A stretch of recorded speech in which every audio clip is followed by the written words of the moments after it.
नमस्कार. ध्रुव IAS मध्ये आपलं सर्वांचं स्वागत आहे. काल आपण लकडावाला अभ्यास गटाचा विचार केला, त्याविषयी चर्चा केली आणि कोणती पद्धत त्यांनी अवलंबली, अलग कार्यगटानं ज्या काही शिफारशी केल्या होत्या त्याच्यामध्ये काही बदल केले का ते अभ्यासलं आपण.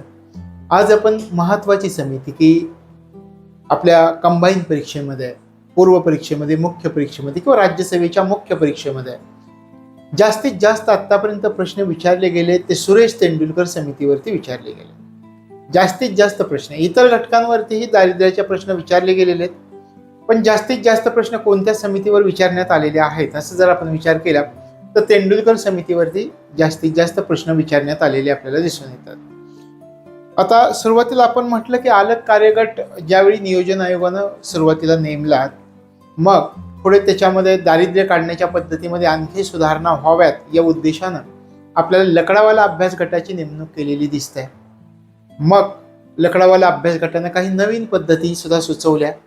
आता सुरेश तेंडुलकर समिती येते आणि सुरेश तेंडुलकर समिती सुद्धा लकडावाला अभ्यास गटाने काही तरतुदी ज्या सुचवल्या होत्या त्याच्यावरती टीका करते आणि नवीन पद्धत दारिद्र्याची कशी असली पाहिजे याचा विचार करते. 93-94 असा आपण उल्लेख केला होता की त्यांनी जो अहवाल सादर केलेला होता लकडावाला अभ्यास गटानं, त्यानंतर जवळजवळ 10 वर्षांनी म्हणजे 2005 मध्ये आपल्याला सुरेश तेंडुलकर समिती नेमलेली दिसते. ते डॉक्टर सुरेश तेंडुलकर आहे, प्राध्यापक सुरेश तेंडुलकर असंही म्हटलं जातं, पण शासनाचे जे काही डॉक्युमेंट्स आहेत, कागदपत्र आहेत, त्याच्यामध्ये यांचा उल्लेख केला आहे तर डॉक्टर सुरेश तेंडुलकर असाही उल्लेख आढळतो. म्हणून आपण या ठिकाणी डॉक्टर सुरेश तेंडुलकर असा उल्लेख करतो. तर नियोजन आयोगाने नेमलेली ही तिसरी समिती आपण म्हणूयात 2005 मध्ये. नेमणूक कधी झाली पहा, 2005 मध्ये याची नेमणूक झाली. 2005 मध्ये नेमणूक झाली. आपण विचार केला होता की अलग कार्यगटानंतर लकडावाला अभ्यास गट जो नेमण्यात आला त्याचा उद्देश कोणता होता, तर दारिद्र्याची नवीन व्याख्या करणं, ज्या काही उणिवा दोष राहिल्या त्या दूर करून दारिद्र्याची नवीन पद्धत शोधून काढणं, यासाठी लकडावाला अभ्यास गट नेमण्यात आलेला होता अलग कार्यगटानंतर. आणि या ठिकाणी जर आपण विचार केला तर या लकडावाला अभ्यास गटानंतर पुन्हा 2005 मध्ये त्याच उद्देशानं ही सुरेश तेंडुलकर समिती नेमलेली दिसते. म्हणजे आपल्याला या ठिकाणी उद्देश कोणता होता या सुरेश तेंडुलकर समितीचा जर विचार केला तर नवीन दारिद्र्य रेषा तयार करायची. दारिद्र्याचं जे मोजमाप केलं जातं इयत्ता तर ते नव्यानं मोजमाप करायचं. मग तुम्ही त्याचा अभ्यास करा, त्याविषयी शिफारशी सुचवा आणि आता सध्याची जी दारिद्र्याची पद्धत आहे त्या पद्धतीमध्ये उत्कृष्ट सुधारणा आणि जेणेकरून की दारिद्र्याची एक निश्चित आपल्याला आकडेवारी समोर आणता येईल, अचूकता आणण्याचा तुम्ही प्रयत्न करा, अशा प्रकारे तेंडुलकर समितीला सांगण्यात आलं. तर मग याचा उद्देश पण आपल्याला लक्षात ठेवावा लागतो, नवी दारिद्र्य रेषा तयार करणं आणि जी दारिद्र्य रेषा सध्या अस्तित्वात आहे त्या दारिद्र्य रेषेचं नव्यानं मोजमाप करणं या उद्देशानं तेंडुलकर समिती नेमली. ठीक आहे, तेंडुलकर समिती 2005 मध्ये नेमली, उद्देश पण आपण पाहिला. मग या समितीने अहवाल सादर कधी केला याचा जर तुम्ही विचार केला तर या समितीनं आपला अहवाल सादर केला 2009 ला. आणि या समितीनं जो अहवाल सादर केला 2009 ला, ज्या शिफारशी केल्या त्या शिफारशी भारत सरकारनं कधी स्वीकारल्या याचा जर तुम्ही विचार केला तर या शिफारशी भारत सरकारनं 2011 मध्ये स्वीकारल्या. 2011 लक्षात आलं. सुरुवातीची पार्श्वभूमी स्पष्ट असणं गरजेचं आहे. समिती कधी नेमली, कोणत्या उद्देशानं नेमली, या समितीने अहवाल सादर केला, हा अहवाल शासनाने स्वीकारला का फेटाळून लावला, हे आपल्याला सुरुवातीला स्पष्टपणे माहिती असणं गरजेचं. मग आपण या ठिकाणी विचार करतोय 2005 ला नेमणूक, 2009 ला अहवाल सादर केला, भारत शासनाने शिफारशी स्वीकारल्या. 2011 मध्ये काम देण्यात आलेलं होतं, नवी दारिद्र्य रेषा तयार करायची आहे आणि जी दारिद्र्य रेषा सध्या अस्तित्वात आहे त्या दारिद्र्य रेषेचं नव्यानं मोजमाप करायचं आहे. अशा प्रकारे तेंडुलकर समितीने कामाला सुरुवात केली. मग आपल्या समोर प्रश्न असा उभा राहतो की तेंडुलकर समितीनं जी संकल्पना लकडावाला समितीनं अभ्यासलेली ती मासिक दरडोई उपभोग खर्च, मासिक दरडोई उपभोग खर्च या संकल्पनेचा लकडावाला समितीनं वापर केलेला होता हे आपल्याला दिसून आलं. मग आपल्याला असा विचार करायचा आहे की तेंडुलकर समितीनं सुद्धा याच संकल्पनेचा वापर केला का दुसरी संकल्पना वापरली. तर एक गोष्ट लक्षात ठेवायचा की तेंडुलकर समितीनं सुद्धा काय केलं, अलग कार्यगट आणि लकडावाला अभ्यास गट यांनी जी स्वीकारलेली संकल्पना होती मासिक दरडोई उपभोग खर्च याच संकल्पनेचा वापर केला. म्हणजे नियोजन आयोगानं ज्या 3 समित्या नेमल्या, पहिली अलग कार्यगट, दुसरी लकडावाला अभ्यास गट आणि तिसरी प्राध्यापक सुरेश तेंडुलकर किंवा डॉक्टर सुरेश तेंडुलकर, या 3ही समित्यांनी कोणती संकल्पना स्वीकारली होती, मासिक दरडोई उपभोग खर्चाची संकल्पना स्वीकारली होती. सुरुवातीच्या 2 समित्यांनी जी संकल्पना स्वीकारली तीच संकल्पना तेंडुलकर समितीनं पुढे चालू ठेवली, त्याच संकल्पनेचा वापर केला. पण लकडावाला समितीनं काही पद्धती ज्या सुचवलेल्या होत्या त्या पद्धतींवर मात्र या तेंडुलकर समितीनं टीका केलेली दिसते. मग ती टीका कोणती हे आपल्याला अभ्यासायची. त्याच्या अगोदर ही जी आता आपण चर्चा केली तर त्याच्यावरती काही प्रश्न विचारले गेलेले आहेत. मग त्या प्रश्नांचा सुद्धा आपण या ठिकाणी विचार करूया. या ठिकाणी पाहूयात आपण प्रश्न. हे पहा, 2009 मध्ये दारिद्र्याचं मोजमाप करणाऱ्या पद्धतीचा आढावा घेण्यासाठीच्या समितीचा अहवाल यांनी सादर केला होता. एमपीसीच्या प्रीला क्वेश्चन विचारलाय 2017 मध्ये. या प्रकरणावरचे प्रश्न पूर्व परीक्षेला, मुख्य परीक्षेला पण विचारले जात आहेत. मग कुठली समिती 2009 मध्ये दारिद्र्याचं मोजमाप करणाऱ्या पद्धतीचा आढावा घेण्यासाठीच्या समितीचा अहवाल सादर केला? कधी सांगितलं होतं आपण अहवाल? नेमणूक केली 2005 ला, अहवाल सादर केला 2009 ला आणि शिफारशी स्वीकारल्या 2011 ला, असा आपण उल्लेख केलेला होता. मग यांनी विचारला की 2009 ला अहवाल सादर केला कोणी? एस.जी. तेंडुलकर. लक्षात आलं प्रश्न कसा विचारला? हा प्रश्न आणखी कसा एक प्रश्न विचारलाय पहा. नवी दारिद्र्य रेषा आणि त्याचं मोजमाप नव्यानं करण्यासाठी 2009 मध्ये खालीलपैकी कोणत्या समितीनं शिफारशी केल्या होत्या? पुन्हा एकदा तोच प्रश्न शिफारशींवर. तेंडुलकर समितीनं 2009 मध्ये शिफारशी केलेल्या आपल्याला दिसतात. आता हे प्रश्न अशा प्रकारचे प्रश्न विचारले गेलेले आहेत. आता आपण समितीची नेमणूक कशी करण्यात आली त्याचा अभ्यास करूया. इथे येऊयात पुन्हा एकदा. तर हे आपल्या सुरुवातीची माहिती ही मासिक दरडोई उपभोग खर्च याच संकल्पनेचा वापर तेंडुलकर समितीने सुद्धा केला 2005, 2009, 2011. आता थोडस आपल्याला असा विचार करायचा आहे. आता आपण समजावून घेऊयात की सुरेश तेंडुलकर समितीची नेमणूक का करण्यात आली होती. समितीची नेमणूक का करण्यात आली? समितीची नेमणूक, जी समितीची नेमणूक करण्यात आलेली होती कोणत्या उद्देशानं? आपण सुरुवातीला उद्देश अभ्यासला, आणखी सखोल उद्देश अभ्यासूयात आपण. समितीची नेमणूक विचार करा. समितीची नेमणूक जी करण्यात आली, का करण्यात आलेली होती? पहिली गोष्ट मी तुम्हाला सांगितलं की उद्देश होता नवीन दारिद्र्य रेषा, आणि जी दारिद्र्य रेषा आहेत त्याच्यात बदल सुचवायचे नव्याने.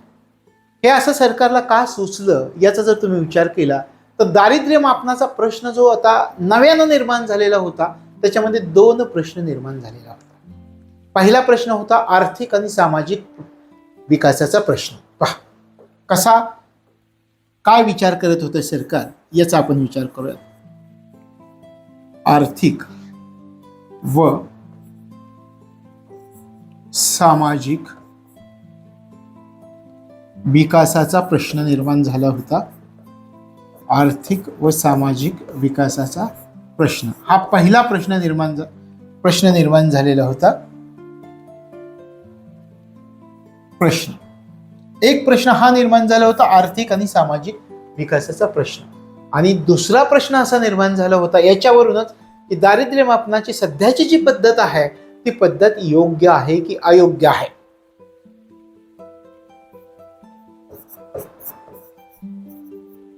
दारिद्र्य मापनाची पद्धत योग्य की अयोग्य, असे दोन प्रश्न निर्माण झाले होते. आता हे प्रश्न का निर्माण झालेले होते? आर्थिक आणि सामाजिक विकासाचा प्रश्न आपल्याला समाजाचा सोडवायचा. एक लक्षात घ्या, जर हा प्रश्न का निर्माण झालाय किंवा ह्या प्रश्नाचं उत्तर काय आहे याचं मूळ जर आपल्याला नाही सापडलं तर तो प्रश्न आपल्याला सोडवता येणार नाही. समाजामधील आर्थिक आणि सामाजिक विकास घडवून आणायचा आहे, पण ज्या लोकांसाठी आर्थिक आणि सामाजिक विकास घडवून आणायचा आहे त्या लोकांची नेमकी संख्या किती आहे हे समजायला पाहिजे. मग त्यांच्यासाठी योजना आखता येतील, त्यांना दारिद्र्य रेषेपासून वर आणण्यासाठी प्रयत्न करता येतील, त्यांचं आर्थिक जीवनमान उंचावण्यासाठी प्रयत्न करता येतील, त्यांना समाजाच्या मुख्य प्रवाहात आणण्यासाठी प्रयत्न करता येतील. हे कधी असं होईल तर त्या लोकांची नेमकी संख्या कळली पाहिजे. मग सरकारला असं वाटत होतं, नियोजन आयोगाला असं वाटत होतं की सध्याची जी पद्धत आहे त्याच्यामधून दारिद्र्य रेषेची निश्चित आकडेवारी, योग्य आकडेवारी आपल्यापर्यंत पोहोचते की नाही पोहोचते. कारण आपण एवढे प्रयत्न करतोय पण त्या प्रयत्नांमधून सुद्धा दारिद्र्य रेषेखाली लोकसंख्येमध्ये फारसा काही बदल झालेला दिसत नाहीये. जेवढं आपल्याला अपेक्षित आहे दारिद्र्य कमी करणं, तेवढं दारिद्र्य कमी करणं अजूनही शक्य होत नाहीये. हे का होत नाहीये असं सरकारला वाटत होतं. आणि त्याच्यामुळे जो प्रश्न निर्माण झालेला होता तो आर्थिक आणि सामाजिक विकासाचा प्रश्न. कितीही पैसा खर्च करा, आर्थिक आणि सामाजिक विकास ज्या पद्धतीनं व्हायला हवा त्या पद्धतीने होतच नव्हता. मग सरकारला कुठेतरी असं वाटायला लागलं की ही दारिद्र्य मापनाची सध्याची पद्धत जी आपण अवलंबतोय ती दारिद्र्य मापनाची सध्याची पद्धत योग्य आहे की अयोग्य आहे, असं कुठेतरी सरकारला वाटायला सुरुवात झाली. योग्य की अयोग्य, लक्षात आले असे दोन प्रश्न निर्माण झाले. सरकारला असं वाटत होतं की एक आपल्याला करेक्ट आकडेवारी कळाली पाहिजे की जेणेकरून आपण या लोकांचा विकास घडवून आणू, आर्थिक सामाजिक विकास घडवून आणायला पाहिजे. पण त्यासाठी ते लोक किती आहेत निश्चित त्या लोक आपल्याला कळाले पाहिजेत आणि त्या पद्धतीने आपण पुढे जाऊया. आणि आतापर्यंत ज्या दोन समित्या होत्या त्यांनी जी आकडेवारी जाहीर केली त्या पद्धतीनुसार सरकारनं भरपूर प्रयत्न केले दारिद्र्य दूर करण्याचे, पण हवा तेवढा रिस्पॉन्स मिळत नव्हता. म्हणजे आपल्याला असं म्हणायचं आहे की सरकारची जेवढी अपेक्षा होती की दारिद्र्य कमी करायचं तेवढं दारिद्र्य कमी होताना दिसत नव्हतं. सरकारला आता कळेना की जी आपण या अगोदरच्या दोन समित्यांनी सांगितलंय की दारिद्र्य अशा पद्धतीने दूर करा, मोजा, त्यासाठी प्रयत्न करा, पण ते काही पूर्ण होताना दिसत नाहीये. मग आर्थिक आणि सामाजिक विकासाचा प्रश्न निर्माण झाला होता आणि यामुळं सरकारच्या मनामध्ये एक शंका निर्माण झाली, दारिद्र्य मापनाची पद्धत सध्या जी चालू आहे ती योग्य आहे की अयोग्य आहे. हा संभ्रम दूर करण्यासाठी सरकारनं तेंडुलकर समितीची नेमणूक केलेली होती. लक्षात आलं. आणि मग सुरेश तेंडुलकर समितीने सांगितलं, रे तुम्ही दारिद्र्य मोजताय खरं, सगळं खरं आहे, तुम्ही कशाच्या आधारावर दारिद्र्य मोजताय? तुम्ही विचार करताय अन्नाचा. अन्न या घटकाचा आतापर्यंत दोन समित्या ज्या नियोजन आयोगाने नेमलेल्या होत्या त्या फक्त अन्न या घटकाचाच विचार करत होत्या. त्यांनी सांगितलं नुसता अन्न घटक नाहीये, अहो लोकांना शिक्षण पण पाहिजे, आरोग्य पण पाहिजे, त्याचा पण विचार करा. मग तेंडुलकर समितीने दारिद्र्य मापनाची नवीन पद्धत सुचवली आणि मग तुम्हाला कळेल की खरे किती लोक दारिद्र्य रेषेखाली आहेत. तेंडुलकर समिती एवढं सुद्धा म्हणते, तुम्ही आता जी 2400 कॅलरी ग्रामीण भागासाठी आणि 2100 कॅलरी ही शहरी भागासाठी या ज्या संकल्पनेचा वापर करताय त्या संकल्पनेवरून दारिद्र्य दूर नाही करता येणार. याला फक्त तुम्ही उपासमार म्हणा, अन्नाचा फक्त तुम्ही विचार करताय ते फक्त तुम्ही हंगर लाईन म्हणा, उपासमार म्हणून त्याची ओळख असू द्या. त्याचा पेक्षा जास्त घटकांची आवश्यकता आहे आता, शिक्षण आणि आरोग्य. अशा प्रकारे हे जे दोन प्रश्न निर्माण झालेले होते या दोन प्रश्नांच्या आधारावरती तेंडुलकर समितीने अभ्यास केला आणि दारिद्र्य मापनाची नवीन पद्धत शोधून काढली. आता तुम्हाला इथपर्यंत कळालं की दारिद्र्य मापनाची नवीन पद्धत शोधून काढली, काय समस्या निर्माण झालेल्या होत्या शासनापुढं. आता आपल्याला विचार करायचा आहे की नवीन पद्धत जी शोधून काढली तेंडुलकर समितीने ती पद्धत कोणती होती? आपण विचार करायला सुरुवात करू. सुरुवातीला ती पद्धत अभ्यासाच्या अगोदर आता आपण सुरेश तेंडुलकर समितीमध्ये कोणकोणत्या सदस्यांचा समावेश होता याबद्दल विचार करूया. आपण या तेंडुलकर समितीमध्ये कोणकोणत्या सदस्यांचा समावेश होता? समितीमधील सदस्य हे सुद्धा सदस्य आपल्याला विचारतील. समितीमधील सदस्य, समितीमधील सदस्य.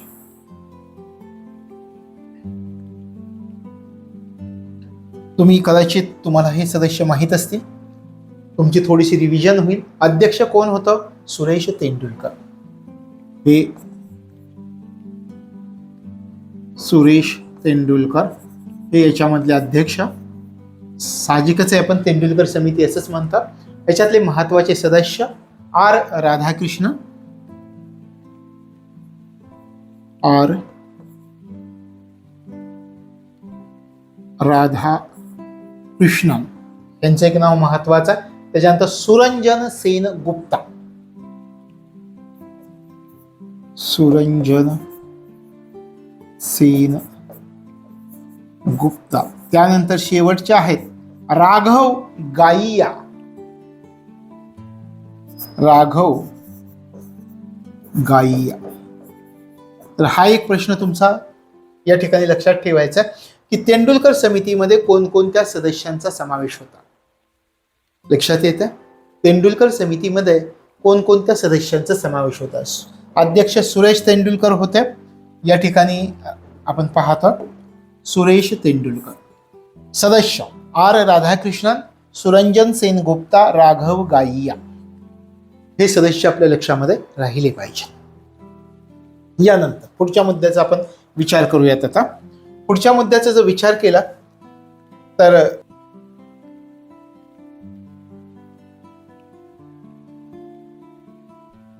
सुरेश तेंडुलकर समितीकडे कोणते अभ्यास विषय सोपविण्यात आलेले होते ते आपण समजावून घेऊया. आणखी स्पष्टता येण्यासाठी मी सांगेल की तेंडुलकर समितीकडे अभ्यास करण्यासाठी कोणकोणते अभ्यास विषय सोपवण्यात आलेले होते त्याचा विचार करा. कोणकोणत्या तरतुदींचा विचार केला तेंडुलकर समितीने? उपभोग पॅटर्नचा, बदलता उपभोग पॅटर्न, याचा अर्थ पण मी सांगतो तुम्हाला. उपभोग पॅटर्न कशा कशाचा अभ्यास केला? आतापर्यंत अन्न हा घटक होता. ग्रामीण भागासाठी 2400 कॅलरी, शहरी भागासाठी 2100 कॅलरी. मग लोकांचा हा जो उपभोग पॅटर्न आहे त्या पॅटर्नमध्ये काही बदल झालाय का हे अभ्यासायचं होतं या समितीला. बदलत्या काळामध्ये याच्यामध्ये काय बदल झालाय का याचा अभ्यास करणार होती ही समित्या. त्यानंतर आणखी दारिद्र्य रेषा जी काढली जात होती तर ती दारिद्र्य रेषा अद्ययावत करणे, दारिद्र्य रेषा अद्ययावत करणे, या सगळ्यांचा विचार करायचा आहे. काय काय करायचं होतं आणि ही दारिद्र्य रेषा जी अद्ययावत करायची होती ती कोणत्या प्रकारे, एक लक्षात ठेवायचं. राज्यनिहाय आणि कालनिहाय, काळाप्रमाणे राज्यनिहाय आणि कालनिहाय. पहिलं लोकांचा जो पॅटर्न आहे उपभोग पॅटर्न, 2400 कॅलरी ग्रामीण भाग, शहरी भाग 2100 कॅलरी. हा जो पॅटर्न आहे तर त्या पॅटर्नमध्ये काही बदल झालाय का हे अभ्यासायचं होतं. दुसरं दारिद्र्य रेषा अद्ययावत करायची होती, राज्यनिहाय कालनिहाय, म्हणजे राज्यानुसार आणि काळानुसार ही दारिद्र्य रेषा अद्ययावत करायची होती, त्याच्यामध्ये सुधारणा करायची होती. आणि तिसरा जो घटक होता अभ्यासायचा, आपण जे म्हणत होतो आरोग्य आणि शिक्षण, हे पूर्वी शासनामार्फत दिलं जात होतं. आरोग्य शिक्षण शासनामार्फत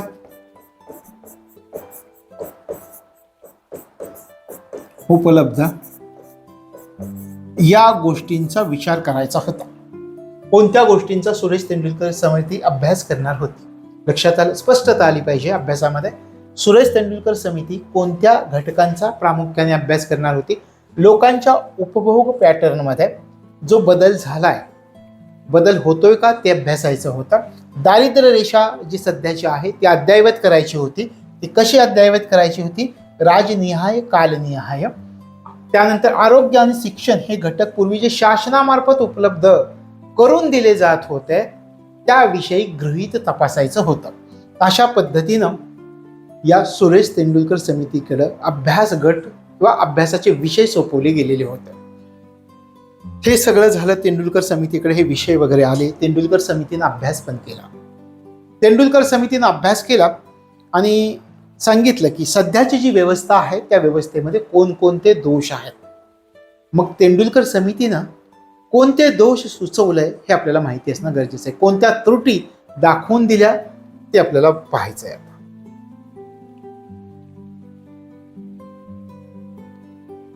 आता आपण समजावून घेऊयात की तेंडुलकर समितीने अगोदरच्या दारिद्र्य मोजणीमधील कोणत्या त्रुटी दाखवून दिल्या.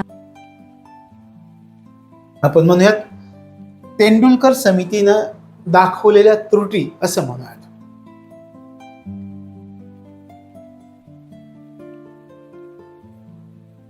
तेंडुलकर समितीने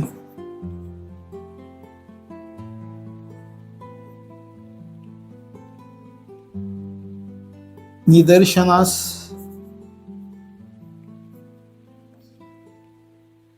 आणून दिलेल्या त्रुटी. निदर्शनास कोणत्या त्रुटी आणून दिल्या? प्रामुख्याने आपण याच्यामध्ये 3 त्रुटींचा विचार करणार आहोत. निदर्शनास आणून दिलेल्या त्रुटी कोणकोणत्या होत्या? तेंडुलकर समितीनं निदर्शनास ज्या त्रुटी आणून दिल्या त्याच्यामध्ये कोणकोणत्या त्रुटींचा समावेश होतो याचा आपल्याला विचार करायचा. पहिली त्रुटी, आता आपण 2 कार्यगटांचा विचार करूयात. एक होता अलग कार्यगट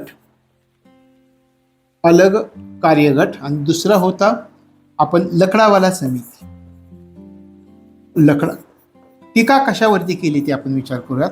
लकडावाला समिती, अलग कार्यगट, लकडावाला समिती या दोन्हींचा विचार करा.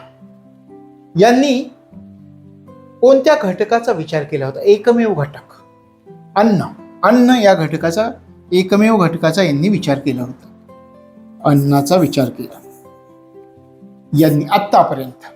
याच्यावरती टीका केली. तेंडुलकर समिती म्हणते अरे अन्न या घटकाच्या पलीकडे सुद्धा जीवनावश्यक गोष्टी आहेत. तेंडुलकर समिती असं सुचवते. या अगोदरच्या 2 समितींनी काय सांगितलं? फक्त अन्न या घटकाचा विचार केला. तेंडुलकर समिती म्हणते हा जो अन्न हा घटक आहे हा कालबाह्य झालेला आहे. हे तेंडुलकर समितीचा उल्लेख आहे. अन्न हा घटक जो आहे तो कालबाह्य झाला आहे. अन्न घटकाच्या पलीकडे अजून सुद्धा काही जीवनावश्यक घटक आहेत ही सांगणारी समिती तेंडुलकर समिती. मग आता तेंडुलकर समितीने काय केलं? पॉवर्टी लाईन बास्केटमध्ये बदल केला. पॉवर्टी लाईन बास्केट याच्यामध्ये बदल केला. पूर्वी या पॉवर्टी लाईन बास्केटमध्ये या 2 समित्यांनी अन्न या घटकाचाच समावेश केला गेलेला होता. आता तेंडुलकर समिती काय करते? नवीन पॉवर्टी लाईन बास्केट, दारिद्र्याची टोपली असं आपण म्हणूया, त्याच्यामध्ये बदल करायला हवा असं तेंडुलकर समितीने सांगितलं. फक्त अन्न या घटकाचा समावेश नको. अन्न हा घटक कालबाह्य झालेला आहे. जास्तीत जास्त तुम्ही त्याला हंगर लाईन म्हणा, उपासमार, इथपर्यंत ते मर्यादित राहू द्या. सध्याच्या युगामध्ये ठीक आहे 73-74 पासून तुम्ही विचार पण केलेला असेल, पण आज जर विचार केला तर अन्न हा घटक कालबाह्य झालेला आहे.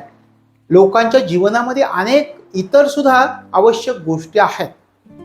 मग त्या कोणत्या गोष्टी आहेत ते त्यांनी सांगितलं. त्यांनी काय सांगितलं?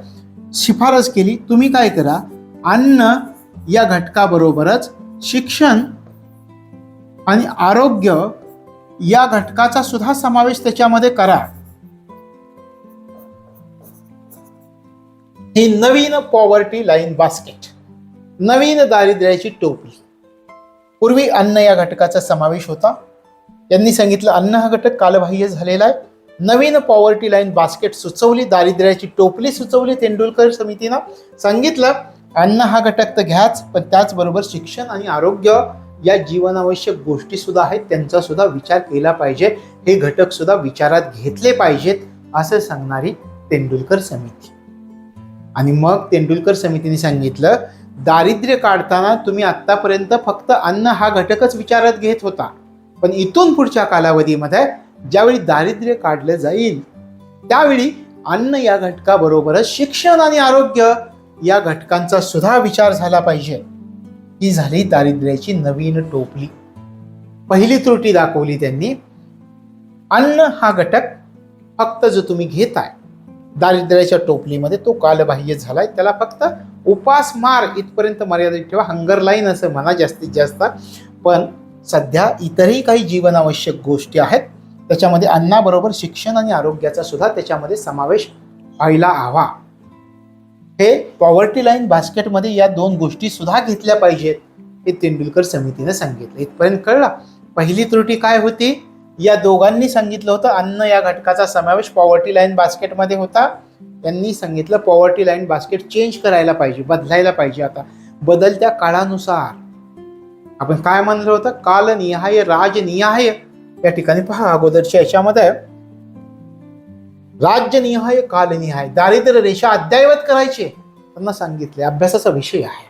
मग त्यांनी सांगितलं काळानुसार हे बदला. आता अन्न हा घटक त्याच्याबरोबर अनेकही जीवनावश्यक घटक त्याच्यामध्ये समाविष्ट करा. ते घटक कोणते असले पाहिजेत आणि शिक्षण आणि आरोग्य हे घटक त्याच्यामध्ये असले पाहिजे. म्हणजे पूर्वी दारिद्र्य काढताना काय विचारलं जात होतं, एखाद्या माणसाला जर तुम्ही दारिद्र्य खाली आहे की नाही ते ओळखण्यासाठी 2400 कॅलरीज मिळवण्यासाठी जो खर्च येतो तो खर्च तू करू शकतो का? जर करू शकत असला तर तू दारिद्र्य रेषेच्या वर, जर तू करू शकत नसला तर तू दारिद्र्य रेषेच्या खाली. आता काय विचारावं लागेल नवीन बास्केटनुसार, बाबा तुला तेवढे कॅलरीज मिळतात का? हे तर आहेच, पण त्याचबरोबर तू तुझ्या मुलांना शाळेत पाठवू शकतो का? तू हॉस्पिटलमध्ये जाऊन डॉक्टरांकडे जाऊन त्याची फी देऊ शकतो का? हे सुद्धा प्रश्न त्याच्यामध्ये येतील. आणि मग दारिद्र्य काढा हे सांगितलं. ही पहिली त्रुटी लक्षात आलं. यांनी अन्न हा घटक होता, त्यांनी अन्नाबरोबर शिक्षण आणि आरोग्य या घटकाचा समावेश केलेला दिसतो. आता आपण दुसरी त्रुटीचा विचार करू.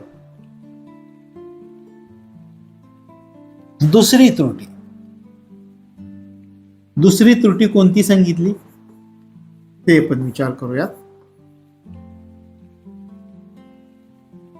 तुम्ही पण विचार करायचा. एका गोष्टीचा आपण सखोल विचार केला होता लकडावाला समितीमध्ये. लकडावाला समितीने काय सांगितलेलं होतं की 2400 कॅलरीज आणि 2100 कॅलरीज हे जे उष्मांक आहेत, ही संकल्पना, हा निकष जसाच्या तसा ठेवा. फक्त 73-74 मध्ये जेवढा खर्च होत होता तेवढाच खर्च 1993-94 मध्ये होणार नाही, तर त्या खर्चामध्ये वाढ होईल. हा खर्च कसा काढायचा, म्हणून महागाईचा निर्देशांक मिळवा असं लकडावाला समितीने सांगितलेलं होतं.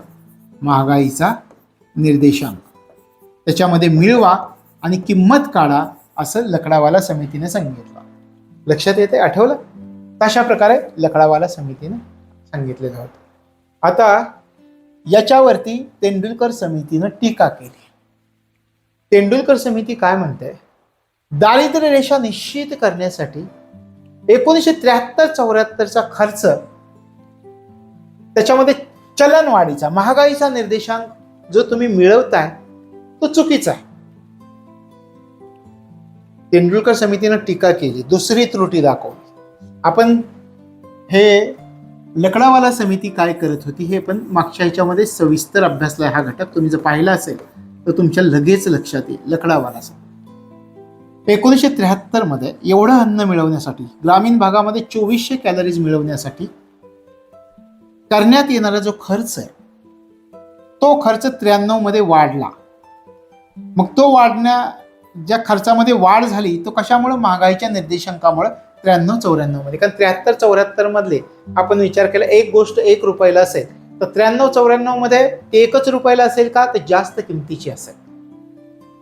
बरोबर आहे. त्याचप्रमाणे यांनी सांगितलं होतं की 73-74 मध्ये एवढे कॅलरीज मिळवण्यासाठी जो खर्च येतो 93-94 मध्ये त्या खर्चामध्ये वाढ होईल. तो खर्च कसा काढायचा, तर लकडावाला समितीने सांगितलं त्याच्यात महागाईचा निर्देशांक मिळवा. आणि तेंडुलकर समिती म्हणते ही पद्धत चुकीची आहे. आता पहा, 73-74 ते 1993-94 महागाईचा दर विचारामध्ये घ्या, या दराचा समावेश करा. 1993-94 मध्ये तेवढंच अन्न किती रुपयाला मिळेल हे लक्षात येईल, असं लकडावाला अभ्यास गटानं सुचवलेलं होतं. लक्षात येते. मग आपण असंही विचारलं केलेला होता, 2400 उष्मांक 1973-74 ला किती येत होतं आणि 93-94 ला किती येत होतं. पहा, 2400 उष्मांकाचं आठवतंय तुम्हाला किती येत होतं. ग्रामीण भागामध्ये मासिक दरडोई खर्च किती होता, या ठिकाणी आपण उल्लेख केला होता 49.9 रुपये. आणि 93-94 ला एवढ्याच कॅलरीज प्राप्त करण्यासाठी किती खर्च सांगितलेला होता, 211.30 रुपये सांगितले होते. 211.30 रुपये, 30 रुपये. मग हा खर्च काढण्यासाठी, हा खर्चामध्ये जो बदल झालाय, वाढ झाली, ते कशामुळं, की त्याच्यामध्ये महागाईचा निर्देशांक मिळवला आणि त्याच्या खर्चामध्ये वाढ केली. ही पद्धत लकडावाला समितीनं सांगितली होती. ही पद्धत चुकीची आहे. ही दुसरी त्रुटी तेंडुलकर समितीनं दाखवून दिली. लक्षात आलं कोणत्या त्रुटी दाखवून दिल्या, तर लकडावाला समितीने सांगितलं ही जी पद्धत आहे तुमची ती चुकीची आहे, याच्यावरती टीका केली. आता तिसरी त्रुटी कोणती, त्याचा आपण अभ्यास करायला सुरुवात करूया. तिसरी त्रुटी, तिसरी त्रुटी आपण सुरुवातीला म्हटलं की 73-74 पासून समित्या नेमायला सुरुवात केली नियोजन आयोगानं. अलग कार्यगटाची नेमणूक पण आपण केलेली पाहतो. आणि मग त्यानंतर आला तो लकडावाला समिती आली किंवा लकडावाला अभ्यास गट आला. आणि यावेळी अन्न हा एकच घटक विचारात घेण्यात आलेला होता. अन्न हा एकच घटक त्या 2 समित्यांच्या कालावधीमध्ये विचारात घेण्यात आलेला होता. आणि शिक्षण आणि आरोग्य हे घेण्यात आलेले नव्हते. शिक्षण आणि आरोग्य हे सुरुवातीच्या कालावधीमध्ये लक्षात घेण्यात आलेले नव्हते. शिक्षण आणि आरोग्य, फक्त अन्न हा घटक अलग कार्यगट आणि लकडावाला समिती यांच्या कालावधीमध्ये विचारात घेण्यात आलेले होते. शिक्षण आणि आरोग्य यासारख्या सुविधा विचारात घेण्यात आलेल्या नव्हत्या. आता थोडंसं विचार करा, शिक्षण आणि आरोग्य या सुविधा विचारात घेण्यात आलेल्या नव्हत्या त्या 2 समित्यांच्या काळात. तुमच्या मनामध्ये असा प्रश्न निर्माण होत नाहीये का घेण्यात आल्या नव्हत्या? कारण त्यावेळी हे जे शिक्षण आणि आरोग्य हे 2 घटक आहेत, शिक्षण आणि आरोग्य हे जे 2 घटक आहेत, हे 2 घटक शासनामार्फत उपलब्ध केले जातील असं अपेक्षित धरलं होतं. शासनामार्फत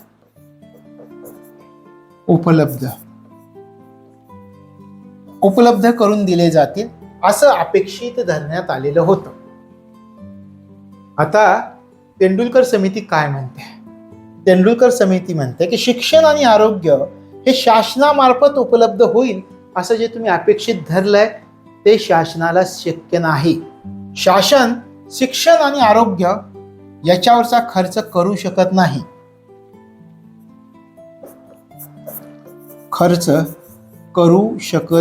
शासन शिक्षण व आरोग्य याच्यावरचा खर्च करू शकत नाही असं तेंडुलकर समितीने सांगितलं.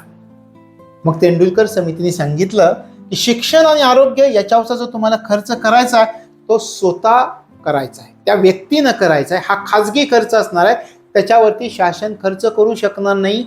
शासनाकडे अनेक विकास कामं पडून आहेत, त्या विकास कामांसाठी पुरेसा पैसा शासनाला उपलब्ध होत नाही. आणि त्याच पैशातून जर शासन शिक्षण आणि आरोग्यासाठी खर्च करायला लागलं तर मग शासनाला आर्थिक आणि सामाजिक विकासाचे कार्यक्रम पार पाडणं फार कठीण होईल.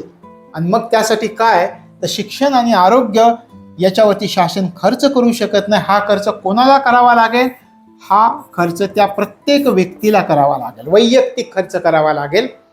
प्रत्येक व्यक्तीला वैयक्तिक खर्च करावा लागेल. अशा प्रकारे तिसरी त्रुटी ही तेंडुलकर समितीनं दाखवून दिली. तर मग आपण ज्यावेळी खर्च विचारात घ्याल लोकांचा, तर त्याच्यामध्ये अन्न, शिक्षण आणि आरोग्य हे खर्च या व्यक्तीलाच करावे लागणार आहेत. खाजगी खर्च या व्यक्तीलाच करावे लागणार आहेत. तर या 3 त्रुटींचा विचार करून दारिद्र्याच्या टोपलीमध्ये तेंडुलकर समितीनं सुरुवातीला जो एकच घटक होता अन्न, या घटकाबरोबर शिक्षण आणि आरोग्य या घटकांचा समावेश केला जावा, अशा प्रकारची शिफारस तेंडुलकर समितीनं केलेली होती. आता साहजिकच आहे, पूर्वी फक्त अन्नाचा समावेश होता. तेंडुलकर समितीनं शिफारस केली, दारिद्र्याच्या टोपलीमध्ये शिक्षण आणि आरोग्याचा समावेश केला. खर्च वाढेल का कमी होईल? खर्च वाढणार आहे, साहजिकच आहे, बरोबर आहे. विचार करा कसा खर्च वाढेल. लकडावाला समितीनं एक घटक लक्षात घेऊन ग्रामीण भागासाठी 2400 कॅलरीजचा विचार केला होता. आपण पाहूयात खर्च कसा वाढणार आहे. दोन्हींचा विचार करू आपण. एका बाजूला या ठिकाणी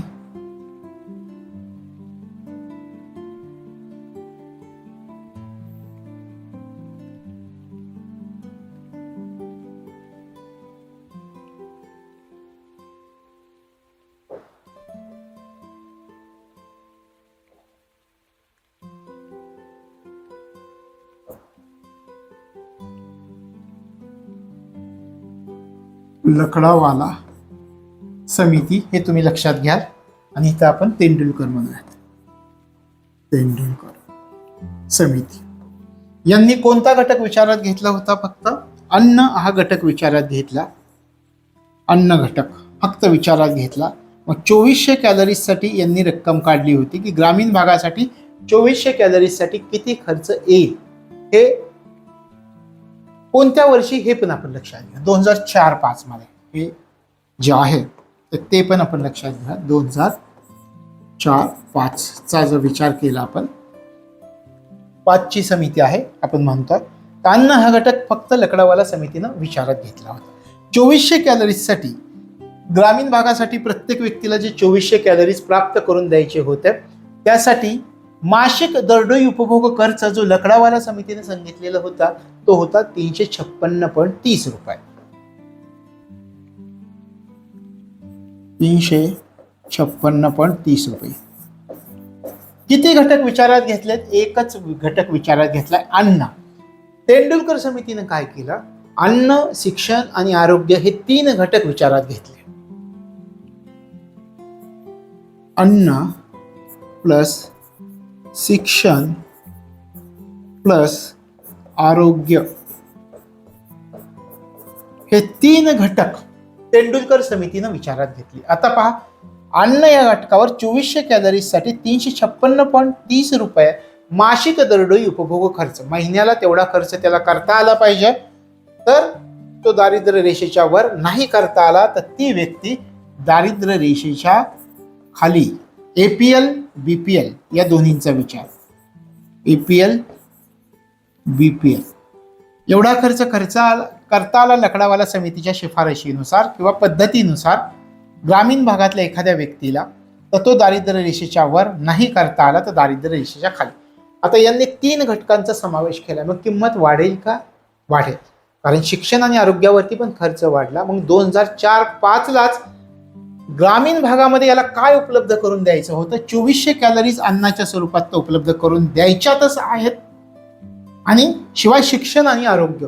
मग खर्च वाढला. तो खर्च झाला 2004-5 मध्ये ग्रामीण भागासाठी 446.68 रुपये. 446.68 रुपये अशा प्रकारे खर्चामध्ये वाढ झाली. आपण एक उदाहरण म्हणून फक्त ग्रामीण भागाचा विचार केला आहे. त्याची आकडेवारी आपल्याला पुढे येईल, पण फक्त ग्रामीण भागाचा आपण विचार करतोय. लक्षात आलं? या ठिकाणी खर्चामध्ये वाढ झाली. यांनी फक्त अन्न ह्या घटकाचाच विचार केला होता. म्हणून 2004-05 मध्ये 356.30 रुपये खर्च करावे लागणार होते एखाद्या ग्रामीण भागातल्या व्यक्तीला. आता मात्र तेंडुलकर समितीने अन्न या घटकाबरोबरच शिक्षण आणि आरोग्याचा सुद्धा समावेश दारिद्र्याच्या टोपलीमध्ये किंवा पॉवर्टी लाईन बास्केटमध्ये केला. त्यामुळं 356 चे 446.68 रुपये झाले. हे 3 घटक. आता या व्यक्तीला पूर्वी प्रश्न विचारला जायचा, एवढे रुपये तुला मिळवता येतात का? ग्रामीण भागातला ही व्यक्ती आहे, त्याला विचारलं जायचं की एवढे रुपये तुला दर महिन्याला प्राप्त होतात का? एवढा उपभोग तुला घेता येतोय का? एवढं अन्न तुला प्राप्त करता येतंय का? तो जर होय म्हणला तर APL, दारिद्र्य रेषेच्या वर नाही म्हटला तर BPL. आता वेगळी गोष्ट सुरू झाली. या ठिकाणी आपण म्हणतो अन्न, शिक्षण, आरोग्य यासाठी 446.68 रुपये. म्हणजे एखाद्याला जर प्रश्न विचारायचा असेल तर अन्नाचा तर प्रश्न विचारलाच जाईल की तुला एवढे उष्मांक मिळण्यासाठी एवढा खर्च करता येतोय का? तुझ्या मुलांना तू शाळेत पाठवू शकतो का? त्याच्यानंतर तू डॉक्टरांकडे गेल्यानंतर त्यांची फी देऊ शकतो का? प्रश्नांमध्ये सुद्धा वाढ झाली. आणि मग ठरवणार तो APL आहे का BPL. तशा प्रकारे लकडावाला आणि तेंडुलकर समिती एकाच वर्षामध्ये दोघांचे आकडे वेगळे दिसतील. पण लक्षात ठेवायचं, यांनी फक्त अन्न याचाच विचार केला. यांनी अन्नाबरोबर शिक्षण आणि आरोग्य सुद्धा दारिद्र्याच्या टोपलीमध्ये टाकलेलं दिसतं. लक्षात आलं बदल कसा झाला. आता आपण एवढं जे अभ्यासलं त्याच्यावरती काही प्रश्न आपण पाहूयात, जे प्रश्न परीक्षेमध्ये विचारले गेले. कसे विचारले गेलेत पहा.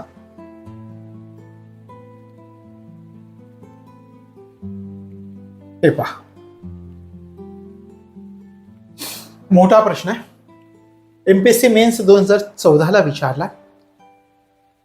प्राध्यापक SD तेंडुलकर गरिबीचा अंदाज वर्तवण्यासाठीच्या या तज्ञ गटाच्या अध्यक्षांनी दिलेली देशातील दारिद्र्य रेषेखालील लोकसंख्येची टक्केवारी हे नियोजन मंडळाने दिलेल्या आकडेवारीपेक्षा तुलनात्मक दृष्ट्या अधिक असल्याचं आढळून येत आहे. याचं प्रमुख कारण कोणतं? आता जे आपण अभ्यासलं की लकडावाला समितीची कमी दिसते आणि तेंडुलकर समितीची खर्च जास्त दिसतोय. मग त्यांनी तेच विचारलंय की दारिद्र्य रेषेखालील लोकसंख्येची टक्केवारी ही नियोजन मंडळाने दिलेल्या आकडेवारीपेक्षा तुलनात्मक दृष्ट्या अधिक असल्याचं आढळून येतं. याचं प्रमुख कारण कोणतं? ऑप्शन वाचा. त्यांनी अधिक वास्तववादी किंमत निर्देशांक वापरले. नियोजन आयोगाची गणती चुकीची होती.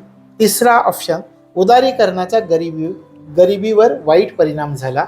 आणि चौथं, त्यांनी उपभोगाच्या टोपलीमध्ये आरोग्य आणि शिक्षणावरील खर्चाचा समावेश केला.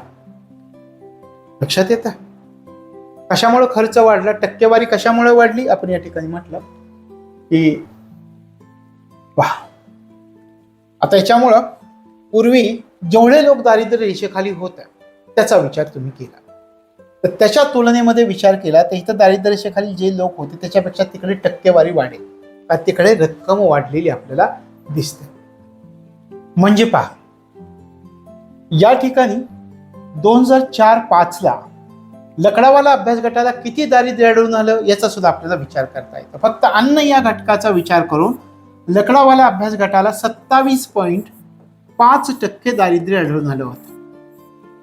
अन्न या घटकाचा. यांनी कशाचा विचार केलाय दारिद्र्याच्या टोपलीमध्ये? अन्न, शिक्षण, आरोग्य. यांना किती दारिद्र्य आढळून आलं? यांना 37.2% दारिद्र्य आढळून आलं. मग या ठिकाणी 27 त्या ठिकाणी 37.2. हे का झालं? यांनी फक्त अन्न घटकाचा विचार केला होता. यांनी अन्नाबरोबर शिक्षण आणि आरोग्य दारिद्र्याच्या टोपलीमध्ये टाकले आणि तिथे ठिकाणी दारिद्र्य वाढलेलं दिसत आहे. अशा प्रकारे या गोष्टी आपल्याला लक्षामध्ये घ्याव्या लागतात. मग या ठिकाणी आपण प्रश्न पाहिला होता, तो प्रश्न पुन्हा एकदा पाहूयात. हे पहा, तोच प्रश्न. देशातील दारिद्र्याच्या लोकसंख्येची टक्केवारी हे नियोजन मंडळाने दिलेल्या आकडेवारीपेक्षा तुलनात्मक दृष्ट्या अधिक असल्याचं आढळून आलं. याचं कारण, प्रमुख कारण विचारलं की त्यांनी उपभोगाच्या टोपलीमध्ये आरोग्य आणि शिक्षणावरील खर्चाचा समावेश केलेला होता. हे लक्षामध्ये ठेवायचं. त्यानंतर अजून कोणता प्रश्न विचारला होता ते पाहूयात. सुरेश तेंडुलकर समितीनं अगोदरच्या दारिद्र्य अनुमान पद्धतीतील 3 त्रुटी दाखवल्या. आता जे आपण 3 त्रुटींचा विचार केला, त्याच्यावर चर्चा केली, कोणत्या 3 त्रुटी दाखवल्या हे पहा. अन्न घटक कालबाह्य झाला आहे हे त्यांनी सांगितलं, आपल्याला माहिती आहे. चलनवाढीचा सदोष निर्देशांक याचा पण आपण विचार केला, ही दुसरी त्रुटी सांगितली होती. महागाईचा जो निर्देशांक मिसळला जात होता तर तो चुकीचा आहे असं सांगितलं. जन्मदर निर्देशांकाचा आपण विचार केलाय का नाही. शासनाद्वारे शिक्षण आणि आरोग्य सुविधांचा पुरवठा, अशा प्रकारे 3 त्रुटी दाखवून दिल्या या तेंडुलकर समितीने. म्हणजे ए, बी आणि डी हे आपलं उत्तर असलं पाहिजे. कुठे पहा, हे पहा 2 नंबरचं ए, बी आणि डी. याच्यावरती आपण सखोल चर्चा केलेली आहे, लक्षात येतं.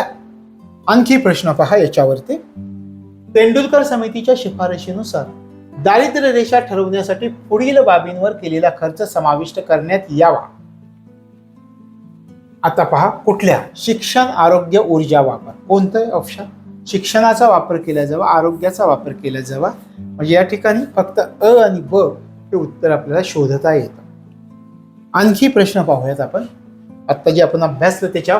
प्राध्यापक तेंडुलकर यांनी दारिद्र्य मापनाची संख्या नियोजन मंडळाच्या अंदाजापेक्षा जास्त आहे याचं कारण कोणतं. पुन्हा एमपीएससी मेन्स 2015. त्याच्यामध्ये शिक्षण आणि आरोग्य यावरील खर्चाचा समावेश आहे हे आपल्याला सहजपणे आता सांगता येतं. म्हणजे पहिला ऑप्शन आपला असणार आहे, पहिलाच ऑप्शन आहे. कारण पूर्वी अन्न या घटकाचा समावेश दारिद्र्याच्या टोपलीमध्ये केला जात होता. आता अन्नाबरोबरच शिक्षण आणि आरोग्य यावरील खर्चाचा सुद्धा समावेश करायला सुरुवात झाली. आता पहा प्रश्न. कंबाईन 2019 प्रीला विचारला. दारिद्र्य मापनासंबंधी मध्ये तेंडुलकर समितीने पुढील सूचना केल्या. कोणत्या सूचना केल्या हे आपल्याला या ठिकाणी ओळखायचं आहे. पहिली सूचना, उष्मांक आधारित म्हणजे ज्या कॅलरीज आहेत, आपण म्हणतो ग्रामीण भागासाठी 2400 कॅलरीज, शहरी भागासाठी 2100 कॅलरीज, त्याच्या संबंधी उष्मांक आधारित दारिद्र्य रेषेच्या संकल्पनेपासून दूर जाणे. म्हणजे हा घटक कालबाह्य झालाय, इथून आपल्याला याच्याबरोबरच अनेक घटकांचा समावेश करावा लागेल असं सांगितलं, म्हणजे दूर झाले. हे बरोबर आहे. दुसरं, दारिद्र्याचा अंदाज मापन करण्यासाठी वेगवेगळ्या वस्तू गटांसाठी वेगवेगळे संदर्भ कालावधी विचारामध्ये घेणं. आता याचा जर विचार केला तर दारिद्र्याचा अंदाज जे काढले जाणार होते तर त्याच्यामध्ये वेगवेगळे वस्तू गट असणं आवश्यक आहेत आणि त्याच्यासाठी वेगवेगळा संदर्भ कालावधी विचारात घेणं. वेगवेगळ्या वस्तू गटांचा पण विचार केला होता. अन्नाबरोबरच शिक्षण, आरोग्याचा समावेश हे पण आहे बरोबर. शिक्षण आणि आरोग्यासाठी केलेल्या खर्च जो आहे तो व्यक्तिगत खर्च असावा. म्हणजे हा शासनाकडून केला जाणार नाही हे त्यांनी सांगितलेलं होतं. शासनाला करणं शक्य नाही, तर तो वैयक्तिक खर्च असणार आहे. हे 3ही विधान आपल्याला बरोबर आहेत. या पुढील सूचना केल्या असं म्हणता येईल. म्हणजे वरील सर्व हे आपलं उत्तर असणार आहे. लक्षात येतं. अशा प्रकारे हे काही प्रश्न आपल्याला विचारलेले दिसून येतात. या तेंडुलकर समितीचा जर आपण विचार केला तशा प्रकारचा सखोल विचार आपल्याला करावा लागणार आहे.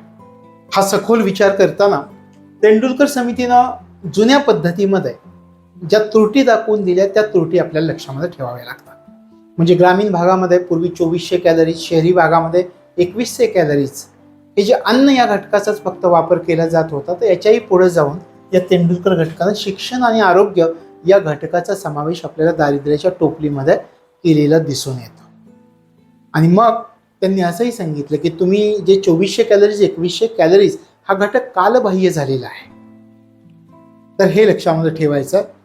आणि त्यांनी असं सांगितलं की सध्याच्या कालावधीमध्ये तुम्ही विचार करा, फक्त अन्न या घटकाचा समावेश करता येणार नाही. कारण सध्या आपली जी अर्थव्यवस्था आहे त्या अर्थव्यवस्थेची प्रगती झालेली आहे. आणि मग कॅलरी मूल्य एवढाच घटक जो आपण विचारात घेतोय, तर आपल्याला जर विकास साध्य करायचा असेल तर या कॅलरी मूल्याबरोबरच आणखी गोष्टींची गरज असेल. म्हणून शिक्षण आणि आरोग्य यांनी सुचवलं. खर्चाची नवीन पातळी ठरवली यांनी, कारण खर्चाची नवीन पातळी ठरवली जाणारच होती.